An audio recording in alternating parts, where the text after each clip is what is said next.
Well, it all started with this video right here, the Cybertruck versus the Ford F-150. This video was shown during the unveiling of the Cybertruck, but not too many people concentrated on that because we were still trying to wipe ourselves from the floor from just seeing what the truck even looks like. But then after a few days, as Elon reposted this video and everybody started talking about this, and then people started saying, well, this wasn't really fair, and there were some arguments on both sides. And then kind of one of the Ford's VPs said, "Oh, we can do this again." And Elon was like, "Yeah, let's go." And then they were like, "Yeah, but maybe not right now. We're kind of busy. We're washing our hair." So the whole thing died down until kind of recently, I think a couple of days ago, where Zuniga's channel produced this video where they did for F-150 versus the Tesla Model X, the soccer mom mobile, and it still kicked its butt. Now, we don't know all of the details of how this video was done in terms of 100% fair or not,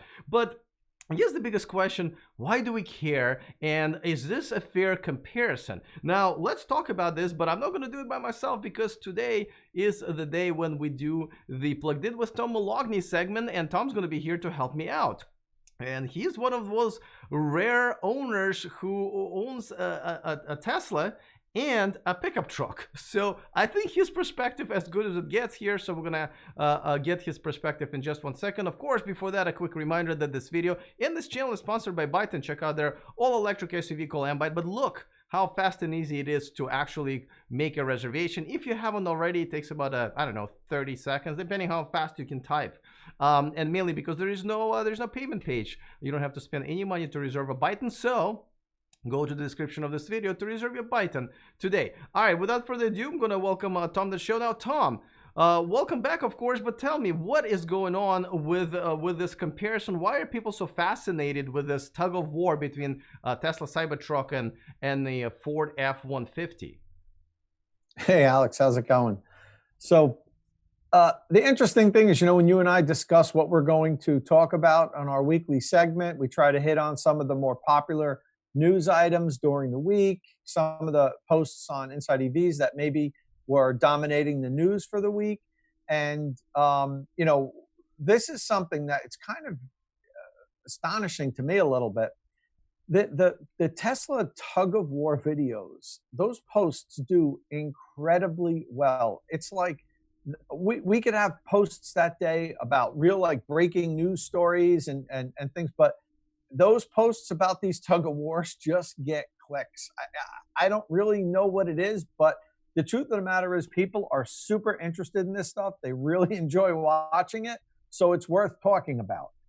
That said, when you're going to do something like this, you hope that it's fair, and you hope that who's ever producing the video, doesn't do it for the wrong reasons. That makes it a fair comparison, makes it fun, because at the end of the day, this is just fun stuff, right? But we hope that it's fair. And I'm not so sure that was the case with these tug-of-war videos. Now, so okay, well, so tell me why. What's bothering you about that? I know there was some case made that it was a two-wheel drive, the F-150, where the Cybertruck was a four-wheel drive. That it should, the two-wheel drive truck should have been loaded, so there's more traction and stuff like that. So tell me why you think it's not very fair. Yeah, well, like I said, fairness is important. I could do a tug-of-war with my all-wheel drive Model 3 and line it up against, a Ford Focus or something like that, and I'm going to pull the thing all over the parking lot. So, but that's not fair. I mean, it'd probably get a lot of clicks. People would watch it. But the fact of the matter is it's probably not fair.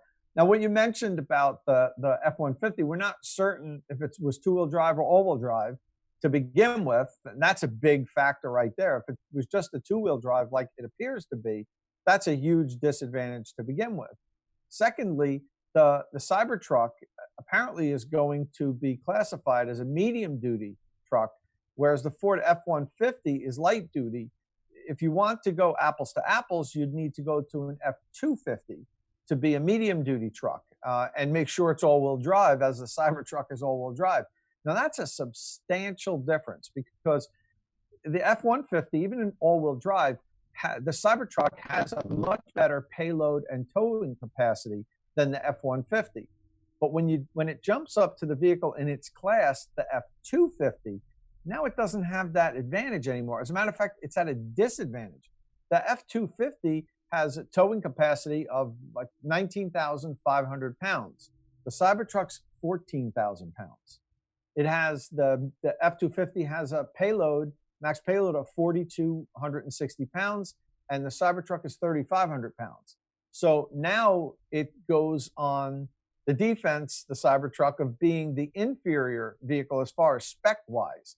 So I think, you know, if Tesla really wanted to prove something here, they would have rolled out an F-250. I'm sure they could have gotten one and done this comparison.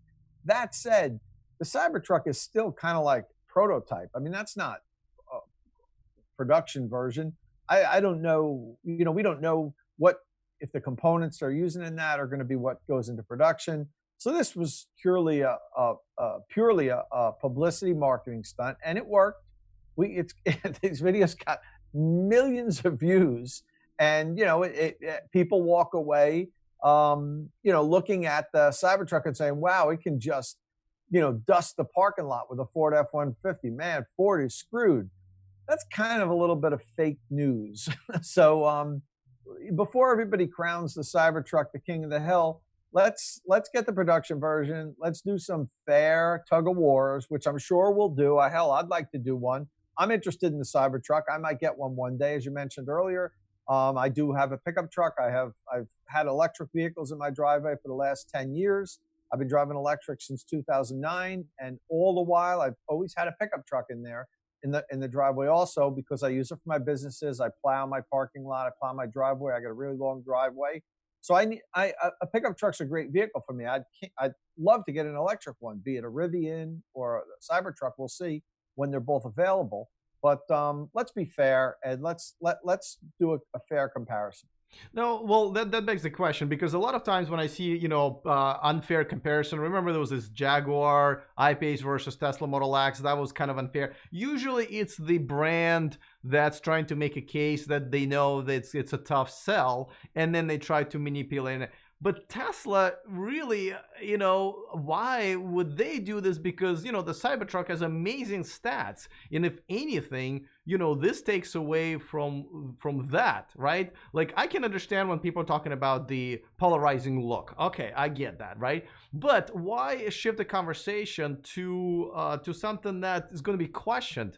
When you have so many amazing things to be proud of and such great selling points. Makes sure, no sense. Good question. So, but I think it does make sense, and I'll explain why. You know, the Tesla is a leader in electric vehicles. You know, everybody, as you mentioned, Jaguar goes against, you know, compares their cars against Tesla. Audi, when they were introducing the e-tron, if you remember, some of their marketing showed the e-tron in front of a supercharger. So, yeah, Tesla is leading the world in electric vehicles. Everybody measures themselves against Tesla. However, Ford leads the world in pickup trucks. Tesla does not. So in this case, Tesla is the challenger. Tesla is the new kid on the block with the Cybertruck that's saying, look at me, I can do everything Ford can do and better. So in that regards, this is one instance where Tesla would benefit from putting themselves up against somebody else, whereas for the cars they have, the Model X, the Model 3, the Model S, usually it's the legacy brand that is the one that brings up the comparison, because they're trying to catch up with Tesla. With pickup trucks, Tesla's trying to catch up with Ford. All right, fair enough. Now, what do you think about, you know, there's another video, and I'm going to show it right now, where the Ford F-150 was pinned against a Tesla Model X, which is essentially a soccer mom van, a lot of people call it. But, I mean, it was a P100D, so, I mean, I'm obviously, you know, but it's definitely not a pickup truck. And they did this comparison, and it looked like, you know, it was a tough times for the F-150 as well. So here, let me show you. This is from Zuniga's channel. No, that's not it. That's the there you go. See, so this was a real test. I mean, obviously, wouldn't know if everything was done, correctly and fairly. But what do you think about this one? So again, we don't know if everything was done fairly and correctly. We don't know that the people who made this video may have had an agenda. So let's put that out there. And secondly, you're referring to the Model X P150 is a soccer mom mobile. If it is the soccer mom mobile from hell that Lucifer drives. So let's put that aside, because it's not like your typical soccer mom mobile. It is a beast, the P100D. That said, again, they're not the same type of vehicles. Is it more fair than the comparison we saw before? Yeah, because I believe that was a Ford Raptor, which is, the most powerful, Ford pickup truck that they have. But again, we don't know if it was done fairly. It certainly wasn't done by independent, person testing both of them. I'd much rather see a tug of war between Model X and, say, like a Ford Explorer, like their SUV. I'm guessing it would have the same results. The Tesla would probably whoop it, but the Tesla is also 800 pounds heavier than a Ford Explorer, so it has the weight advantage. And as far as the powertrain, as we all know, the instant torque of electric vehicles is going to give any tug of war a huge advantage, because what do you want to do with it in a tug of war? You want to get the jump on the competitor. It's almost like you want to pull. I mean, the amount of power is obviously incredibly important, but also just getting that first pull quicker, starting the momentum. And if you can start to get the car going your way, then the other vehicle might start spinning their tires. Once that happens, it's over. You're just going to pull them away. So I think in any head-to-head situation like this with any vehicle, the electric vehicle has a built-in advantage with the instant, incredible off-the-line torque that it has. So I'm looking to see more fair comparisons, but I think more often than not, what we're going to see is the electric vehicle win, even if they're up against, say, a truck or another vehicle that has more horsepower and more torque. The electric vehicle might beat it just because of how the power is delivered. Well, but let me ask you this. Does this even matter? I mean, I know we're concentrating on power and torque and all of that stuff, but I have a feeling, and correct me if I'm wrong, you're definitely in a better position because you do need a truck for the business that you have and so forth. And you also love electric cars, so you always have that. Do you think that people who are, right now driving the F series and Rams and so forth, do you think the Cybertruck is going to be a replacement? Do you think this is the same target audience or completely two different target audience, and therefore this head-to-head comparison and competition doesn't really matter? So, I mean, it matters and it doesn't matter. There's going to be some obvious crossover in customers. There's going to be a lot of existing truck owners that really wouldn't consider the Cybertruck for a variety of reasons, but don't count them out, because there's a lot of them out there that are interested, and I've talked to some of them. So yeah, they're going to be interested in this stuff, even if it's quote unquote fake news, if it's unfair and it's done in a manner that isn't really apples to apples. People still watch it. They see it. They see the headlines. Tesla destroys F-150, and in their mind, they're already saying, "Okay, wow, Tesla did it again." Elon, it's like mission accomplished. Whether it's right, whether it's fair, whether it was a good comparison or not, it's already out there now. People are seeing the videos. Millions of people have viewed it, and in many of their minds, oh, the Cybertruck just destroyed an F-150. It doesn't matter if it's fair or not, but they destroyed it. So, just another example of how Tesla seems to do nothing wrong. I think if another automaker would have put this out there, say Chevy, for instance, their new truck, and they put it up, they had a medium class truck that they're introducing, and they put it up against a two-wheel drive Ford F-150, they would get laughed off the internet. But Tesla does it, and everyone's like, ooh, that's great. And it's just another enigma that, it's just part of the Tesla mystique. And, it's people, they're just riding this wave right now. They're like the it company, and people love to watch videos and read about them. And, they get away with things that other companies just couldn't. Now, we should also mention that Ford has actually made a lot of progress this year with electric cars. They obviously just unveiled the Ford Mach-E, the Mustang Mach-E. Both of us were there, and we have a couple of videos on the channel. But, earlier this year, they actually put out this video where a Ford F-150 electric prototype was pulling the train. So they've actually had some of the current F-150 owners trying to figure out what it is that they want out of an electric truck. Would they be impressed, and so forth.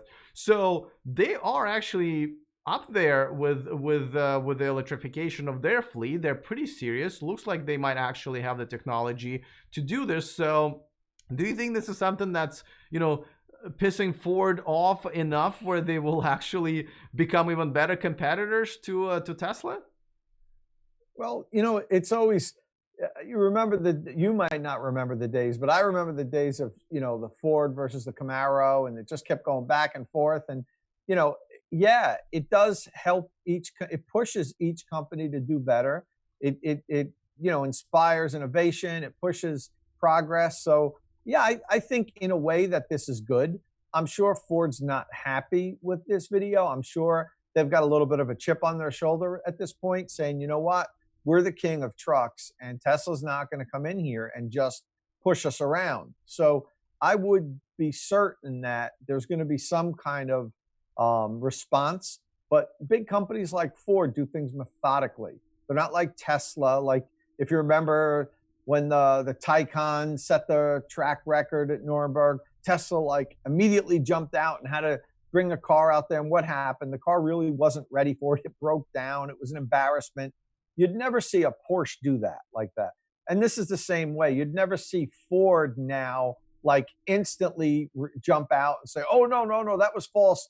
Look what we did. They'll methodically plan something, and if they're going to respond, they'll do it at the time when they have all the conditions correct and are able to get a Cybertruck and do a fair comparison. And you can bet they'll have done their homework, and they won't do this if they wouldn't win. So I think we'll see some kind of response from Ford, but it won't be for a while. It won't be until the future. When Ford is ready to really make a response. Maybe they'll respond by putting the electric F-150 up against a Cybertruck. Yeah. That would be a better. To be honest with you, you want a fair comparison. That's the most fair comparison. I totally agree. I would watch that, and obviously that would be something to talk about and actually compare. And you're right. The Cybertruck is not really 100% ready. I believe that the one that we got to ride around with, and I'm assuming that's the one that was featured in the video, I believe that was only dual motor and not a tri-motor. Mm-hmm. So there's still some improvement to be made there, and I'm sure they will. So, all right, well, listen, this is pretty fascinating stuff. I still don't 100% get why people care so much. I do think the markets are a little different from those now. But if it was today, and you had a choice between the Cybertruck and the let's say F-250, and which one would you realistically pick if you were not a fan of electric cars? Let's say Tom just had amnesia and forgot that he loves electric cars. Just practically, just for dollars and cents, what would be your choice right now? I mean, number one, it's hard for you to just forget that I've been driving electric cars for 10 years. Okay. So, I still think the majority of people would line up for the F-250. It's a proven vehicle from a proven company. Nobody knows what the Cybertruck is going to be able to do at this point. We really don't know that. We hear these great specs and whatnot, but honestly, it hasn't proven itself. So, if I'm not, if I don't know a lot about electric cars or know a lot about Tesla, and I'm looking to, buy a truck in a couple of years, at this point, I don't know how you would just say, oh yeah, I'll just put my money on that futuristic thing and hope that it can do what I need it to do. A lot of people that buy pickup trucks you know, they need them for a reason. They have to deliver. It's not just point A to point B. Sure, a lot of people drive them and just use them as cars because they just like the utility. But a lot of people that drive pickup trucks, they need the utility and for their business or their livelihood. And they're not going to take a flyer on a Cybertruck that they have no idea if the thing's going to be able to do what it needs to do. It's got to be out in the market for a year or two before people really, you know, I think before people that are using it for business are going to really jump on board. But that's fine because the amount of people that put deposits on the darn thing already, you're not going to be able to buy one for a year or two till after it launches. So, you know, Tesla doesn't need those other prospective buyers at this moment. All right, well, I'm sure this is a conversation we're going to continue probably over and over again. I actually just had Sandy Monroe give his take on this yesterday, so if you haven't seen that video, definitely check it out. Before we go, tell us where people can get a hold of you and follow you and your stories about Cybertruck, Tesla, and everything else on social media. All right, so, you know, I'm a regular contributor on InsideEVs. Head over there and check out what we're up to when you're not here on E4Electric. And then follow me on Twitter at Tom Moloughney. All right, Tom, as always, good to have your opinion here. I know this is the first time in a while we're doing it over the internet, and I think we'll see each other very soon. I believe we'll figure that out, but I can't wait until next week. And so have a great week, and I'll see you next Saturday. All right, Alex. As you said, it's always good to do it in person, but this works when we can't. Yep. See you next week. All right. Well, so as always, this is an interesting topic, right? And Tom is just a perfect guest for this because he is an electric car enthusiast and an owner, but he also needs a truck for his business. I got to tell you, I live here in Sacramento, which is very different from living in Silicon Valley. And some people who I've talked to, and by the way, pickup trucks here is a thing. As a matter of fact, it's not cool to have, even if you have money, it's not really cool to have a Tesla around here. So a lot of people who have this, you know, trucks, whether it's for business, but even just for the status, they would not be caught dead driving a Tesla just because all of their friends would be like, dude, what are you doing? You know? So there's a stigma to be overcome, I think, in the part of America and maybe even outside of the U.S. For those who are, you know, hardcore pickup truck owners and drivers. But I believe that the Cybertruck will probably not overlap too much those who are F-150 and F-250 and just pickup truck drivers. I really truly believe this is going to be something that's going to create its own sort of market for this. I want to drive futuristic type of a car. By the way, thank you for those to those of you who are watching me live on Patreon. And one of my he just renewed his membership with Patreon, Family First Jay. Actually met him in person a few times, kind of became a friend of the channel. The first time I met him actually was a electric car event where I saw somebody wearing my t-shirt, which, by the way, you can buy. You know, the links are all over there, and we just started talking. So thank you once again to Family First Jay for rejoining the Patreon community. That's how I pretty much put bread on my table, that and my sponsors. So thank you so much. If you want to join, of course, go to the description of this video, and that link is right there. All right, looking forward to your comments. Other than that, see you next time, and remember to stay charged.